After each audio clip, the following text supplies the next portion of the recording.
The Dionyssos Quarries landscape is an area of 135,000 square meters situated on the northwestern slope of Mount Pendalikon, the mountain which was a source to the famous Athens Acropolis marble. The quarries we are referring to have a significant historical value but are not ancient. These old quarries were thus abandoned in the 1960s, but when the project of their reconvention was commissioned to us in 1994, we had the rare chance to work with the last generation of quarrymen which had been trained as youngsters to this site. These 5 old quarrymen, just a few years before their pension, knew miraculous to our eyes ways of moving and handling immense marble stones on the mountain slopes. They also showed us, after our request, traditional ways of stone piling used by their primordial mentors, quarrymen from marble-producing islands of the Aegean.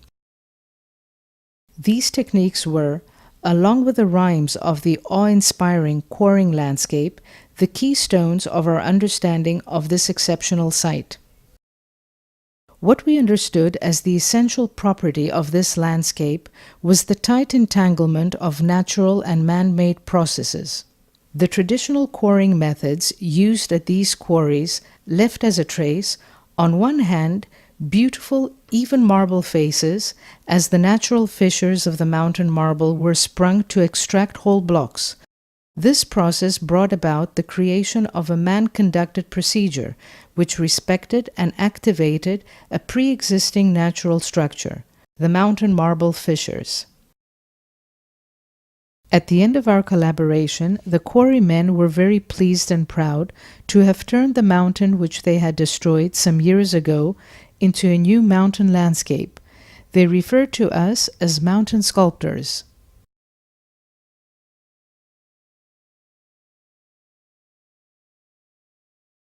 The site's industrial history traces are displayed as well, in a low-key mode, and is revealed to the observers and wanderers who take the time to stroll and hike around the paths we introduced.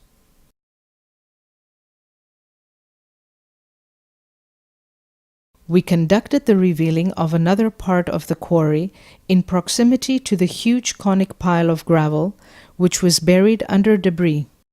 A cubistic landscape was uncovered, characterized by the human scale of the handmade process which had once produced it. The extracted blocks were transported in certain positions of the landscape, where they were hewed and carved. This process produced another breathtaking element of the quarrying system landscape: enormous stone piles with roughly conical shapes, starting from the hewing spots, widening while descending on the mountain slopes. These formations are before our eyes, a measure of the man-hours spent during the total hewing procedure, like a now immobile sand timer.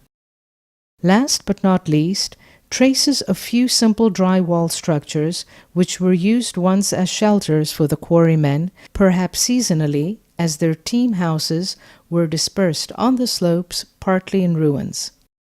These shelters, while deteriorating, were forming again other stone piles. Time made marble stone piles out of what used to be man-made structures.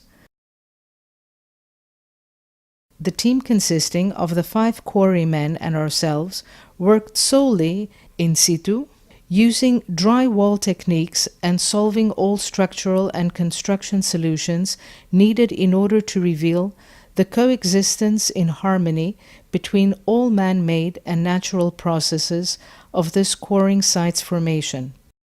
The ways the stone fragments were arranged by traditional quarrymen were reinvented by our team.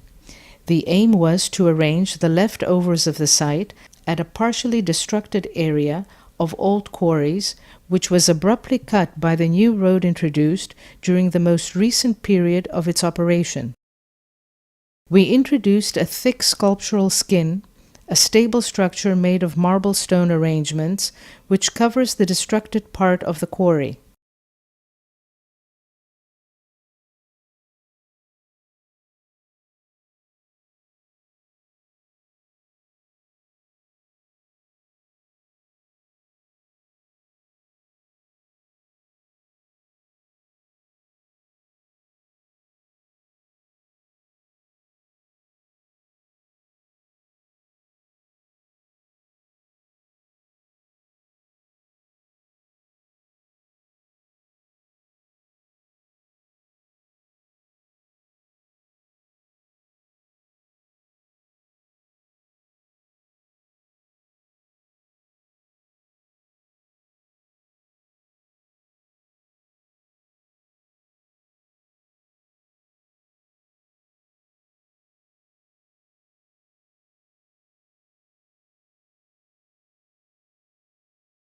The 300 meters long slide defines an emblematic thrashed marble embankment in the landscape of aesthetic and industrial history value. This ramp, when operating, was linked to the end of the industrial branch of the local train line at 575 meters above sea level. It still rises to the inactive marble production sites uphill, forming two marble block fastening platforms at the heights of 645 meters and 660 meters. The upper part of the slide is carved as a ramp into a mountain rock, and its upper end has been formed as a cubic void straight into the rock mass where fastening and sliding control devices were situated. The other fastening position is formed by two sets of angle-shaped, robustly built side-supporting walls facing one another. Made of huge marble blocks, this platform is traversed and divided by the slide. The ramp is preserved by our days almost intact, and the view from both platforms is breathtaking.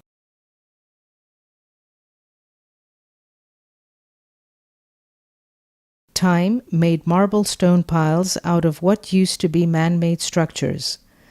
This almost circular link between all these processes and the way entropy and order link the different marble states which coexist on the site is what we aim to highlight the most into the landscape, from natural marble rock to cut and exposed marble face, from cut and exposed marble face to extracted marble block, from extracted marble block to thrashed gravel, from thrashed gravel to more or less organized man-made structures, from man-made structures to entropy-produced stone piles.